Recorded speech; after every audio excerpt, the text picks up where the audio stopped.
Envy starting off on attack, Legion on the defense. Being 2 up in the series, something we said before.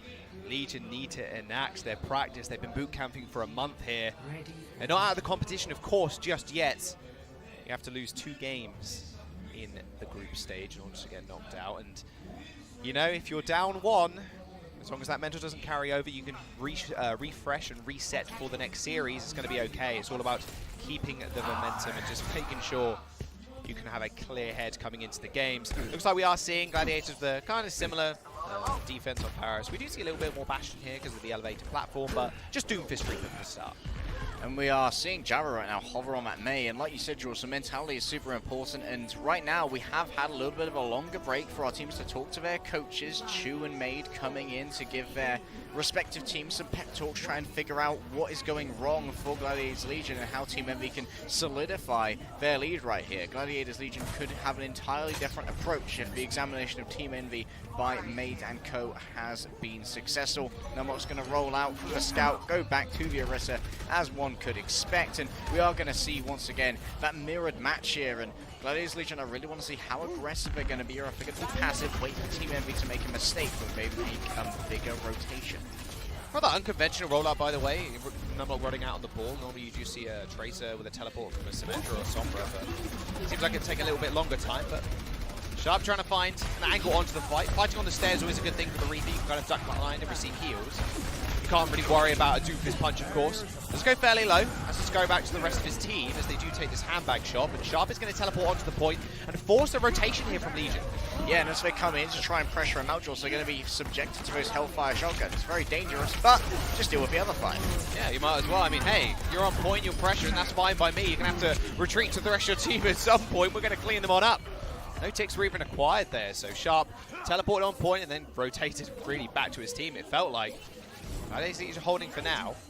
It was a very good movement from the Gladiators Legion as well to get a little bit closer once that happened, because you know, for Reaper, he's there in many cases to ward away a team that wants to try and make an aggressive push in, because you're going towards a Hellfire Shotgun. It's a lot of damage coming through. We're going to have 2 Coalescences once again trying to be used, and Rolf may be able to siege quite effectively as Envy come through these narrow chokes. Dalton, he's got both of his escapes right now, so he can play aggressive. He's going to use one of them, though. That's a lot of damage. Nice little hold too, pushing Stamon off the edge. What a punch as well, Sharp. Unfortunately for Water, didn't go down instantly as he connected with the wall. Coalescence is used to rotate here. Meteor right into the holds. Thank you very much for the damage and the gold medals.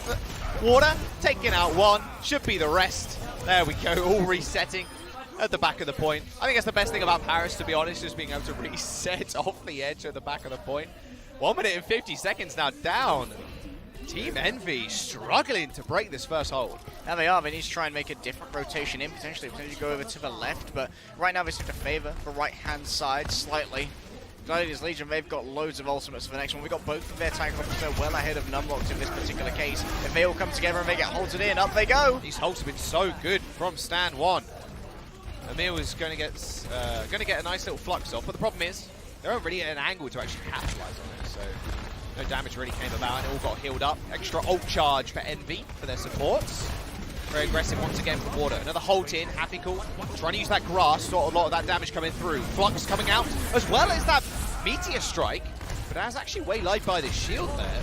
Jaru a little bit more telegraphed than he wanted to be. Fire's going to help take out Stand 1's Bongo, and that will be the same for Numlock. So both of those ultimates kind of disappearing. Now Sharp teleporting behind with the ult, almost gets the one shot onto the Moira, but now finally Team Envy pushing their way onto the point. They managed to find the win. However, 45 seconds in the time bank remains, and Paris be Paris do, Harry. It's a very scary second point to attack. You need the momentum on your side. You need the ults. It's so deadly. There's so many points you can hold as well. Hold on the high ground, hold left or right. It's just such a tough point to take. I've only really got 1 ultimate to try and snowball this with Jaws. It's going to be mirrored by Gladiators Legion. 2 Death Blossoms on the field. It's going to be all about which team is better at trying to stymie the damage coming in. You've got to watch out for those kinetic grass from these Sigmas, because that can create a huge berth of safety around for Reaper that gives additional shields to the bruising of tank, but you don't want to be staying in the fight for too long. Right now Dalton's just trying to play under them, wants to be able to get the drop if they move in aggressively, because Envy, they need to be able to touch your point. Okay, Sharp actually just goes down in midair. I don't think he expected that damage either. Team Envy are just going to fall down to Dolce as he presses W and M1. But yeah, I thought Sharp maybe had Wraith on. I'm like, okay, so, you know, in your head as a player, you're like, okay, he's going to Wraith now. Okay, he's going to Wraith. And then he just dies. You're like, oh, cool. Yes, he didn't have it. Or we just like did. the old Sombra translocators. Yeah, it's like, oh, are you going to translocate now? Are you going to It's like, okay, he just dies. Maybe he did the damage too quickly for him to react. And this has given time for Gladiators Legion to build up a significant bank of ultimates, Jaws. It's the same for Team Envy. This is in the favor of Gladiators Legion, because if they can trade ults for 1 kill, that's in their favor. You always prefer the trades on the defense because you're so close to respawning. Teleport back behind from Shah once again. This time he does have Wraith Form available. He's going to use it to escape for the time being. We'll try and punish Water. Water didn't get too much damage. Another Holt there, but he was actually behind shield, so he didn't actually get taken out. Sharp again with the teleport. Flux is going to come through. Another beautiful Holt. Gladiators Legion are really turning it online in this map. The combinations with the Holt's just so good right now. They're going to push around the side here. Dalton does manage to get the big Death Blossom, finishing up Sharp and Jaru almost instantly. That Supercharger helping with the damage as well. Team Envy once again routed, but still have time in their bank. And like I mentioned before, Paris, point B, one of the most defensible points in the game. And you need to be getting these clean wipes as well, Jaws. And how are you going to do it in this next fight? You're going to be looking to use these tank ultimates. First, open up with Happy Cool. Use a Gravitic Flux. Bait out the Sand Barrier from Luddy that is needed to survive in this case. Then you can move forward. Once you've gained that space, put down a Supercharger in a safe place. Use it with the Coalescence. You can pierce through multiple members of Gladiators Legion and overwhelm their defenses. They're opening up with a Supercharger instead, though, trying to potentially bait out a cooldown from Luddy. They can play these angles so well here. Not much anymore as you do get fluxed up into the air, but the beat is going to be there to match. And a beautiful aerial shield there from Emil, stopping that reign of terror from Apicor as he sent himself sky high with his ults. They're going to push them into the corner now. It can be a gift and a curse, that small corner. You can get owned by the Doomfist, or you can defend for the lifetime. And now MB getting time on the point. 2 ticks have been acquired, but Legion still potentially get a time to touch. Not quite. Tracer doesn't blink enough in time. And they do get the full completion. Under a minute though, so they're not going to have too much time if Gladiators Legion do complete. It was smart play there though from Envy to use the Supercharger and the Coalescence to begin with, because it was all about baiting Water in. That seemed to have been their plan, because as a Doomfist, one of the biggest plays you can make in the current meta is to cancel a Coalescence by hitting them with a Rocket Punch, because not only does that cancel the ultimate, but it can often result in a heal. A kill onto the main healer available for the enemy team and basically guarantee you that win. So when you bait in Water in that particular scenario and he tries to disengage, if he hasn't hit that punch, then where the potential peel for him, the body blocking Orisa, the Sigma shield, maybe a replaced Orisa shield, those can all be pierced, being chased down by a supercharged Coalescence. It's kind of like either you win really hard with that play or you lose very hard. And once you're not worrying about that Doomfist, you saw how everyone just splurged out of that main choke point. They weren't worried about being next to a wall. They just got straight in and started delivering damage at close range as best they could. Different comp on the defense for Envy. Oh, that's what I want to see. Jaru Farah. Yeah. Aerial superiority from Jaru. And then Sharp's going to be on the Bastion. No surprises on the healers, of course. Baptiste is just, he's just so good at almost doing everything as a healer. I mean, the only thing he doesn't have is the kind of self-heal that's readily available to you, like Moira's, for example, or like Lucio's, of course. He has to expend a cooldown like Ana does. And you can't right-click the floor and heal yourself. That would be too broken. I did initially think that might be a thing until I actually played him. I was like, we all still do it. Everyone who plays Baptiste, we all still... I do it all the time. I'm like, wait, my health's... Oh, yeah. It's just built into you as an Ana player, right? You want a nade for floor. Exactly. And you're like, it looks like a nade, kind of, the little globule or whatever it is. Yeah. They are going to teleport out, and Mortar is going to be able to see what's happening, so he's going to change over to the Mei. Stan1 is still on the ball, though. Perhaps just wants to distract. Yeah, maybe, or knock people off, of course. Or get a couple of knockoffs, yeah, to make sure that the Sigma and the Orisa are not in a place to continually put down shields for Sharp, because Sharp won't get knocked by the balls run through, whereas the tanks will be. You can see that he's going to come in from the back now. He's pressuring a point, but he's only got the attention of Jaru, and he's fairly comfortable taking that door when he's got the Mercy behind him, Jules. He just basically gets free damage as well. Ball, when he's rolling, he's fairly hard to hit, but he's quite a big target nonetheless. And he ends up going down.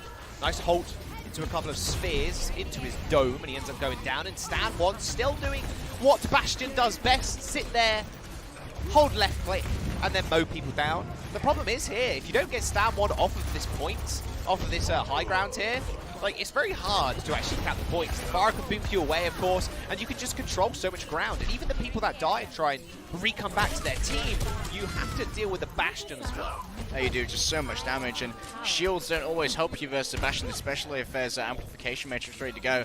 Water here, he may need to be able to pressure this Pharah Jaws. He doesn't have damage drop off on his icicles. That means he can actually get a couple of hits and make sure that Mercy and Pharah are taking damage and are in danger, forced to take a less aggressive angle.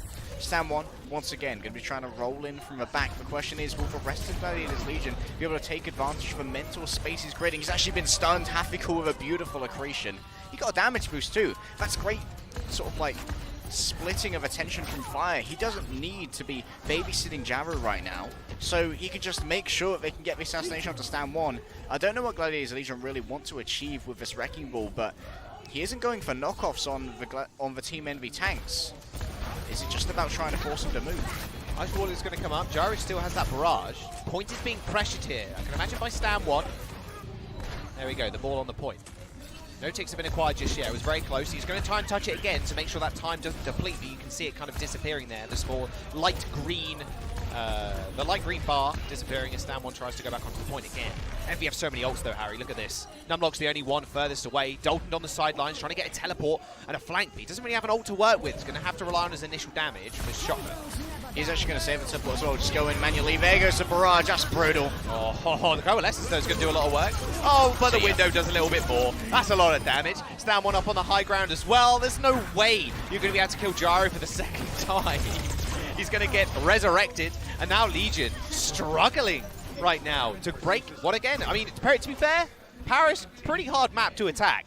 1 minute though in the time bank, and not many ultimates to really work with. Was an expensive fight though for Envy as well. I gotta call it out though, Josh. Stan1 hasn't even had a minefield yet. There's no value being gained from his Wrecking Ball, because sure you want to try and make the Bastion move, but Jaru's ready to just come and rain rockets on you. No one from the core of Team Envy's defensive play needs to move to make this work. It just feeds over ult charge to a Pharah who's more than happy to hit some easy directs on a big old target.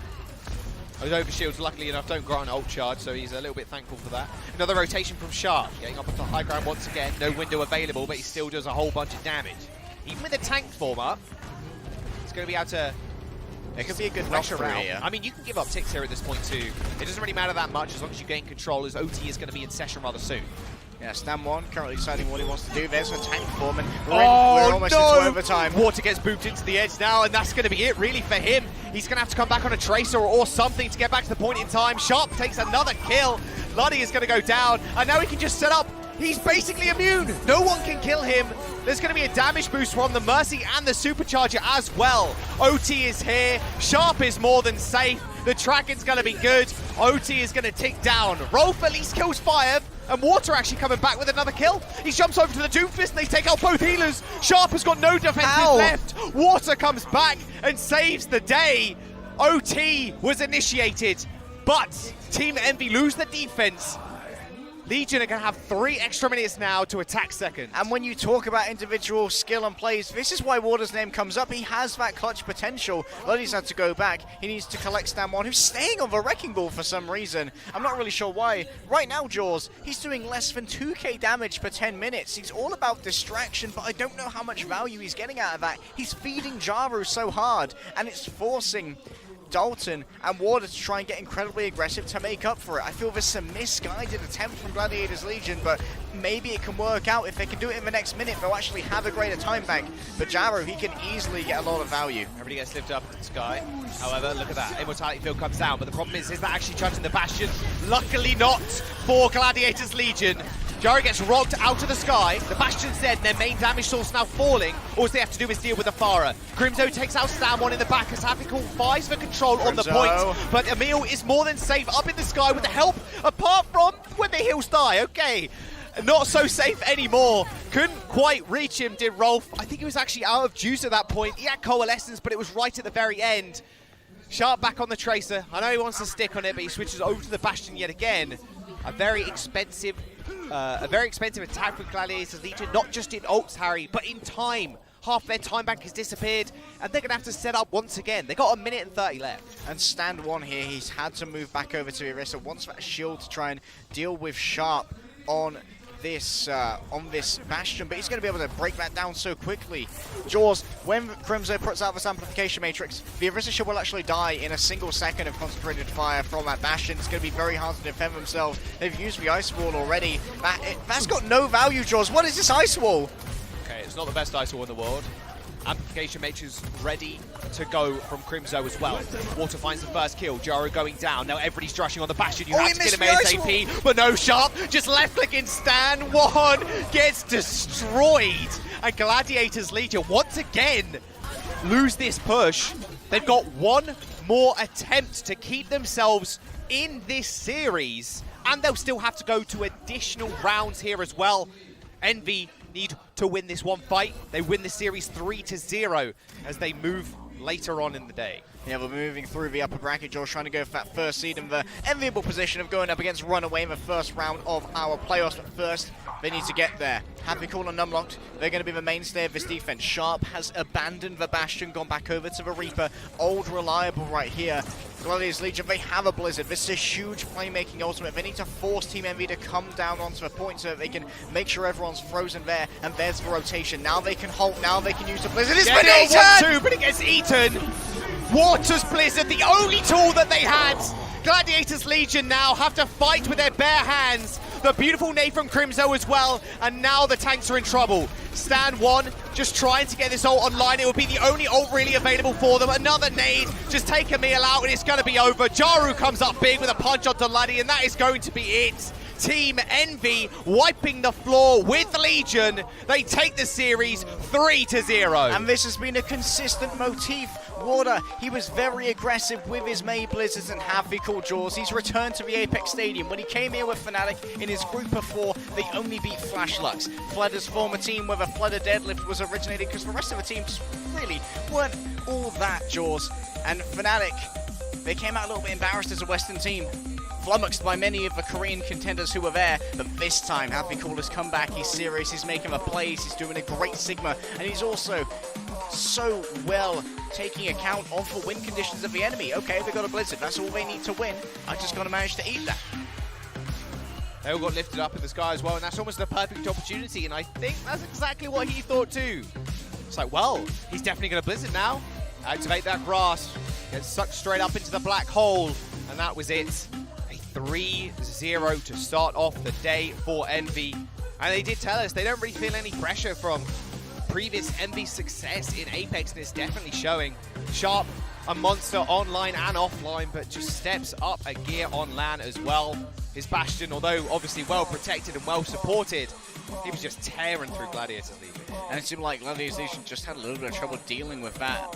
I'm not really a fan of how long they stuck on that Wrecking Ball for the first point draw, so it's just not really any value Stan1 was getting as far as I was aware. It felt like maybe an Orisa would have been a much better choice there, especially when you're looking for that long-range damage onto an exposed Bastion who's pushed up by a Mabel. But like we said, Envy have had previous success here in this Apex Stadium, and even though they may not feel the pressure because of X, it's an entirely different roster. It seems like right now, Envy are looking super strong. They can make that happen again. Smiles all around still for Glad Legion.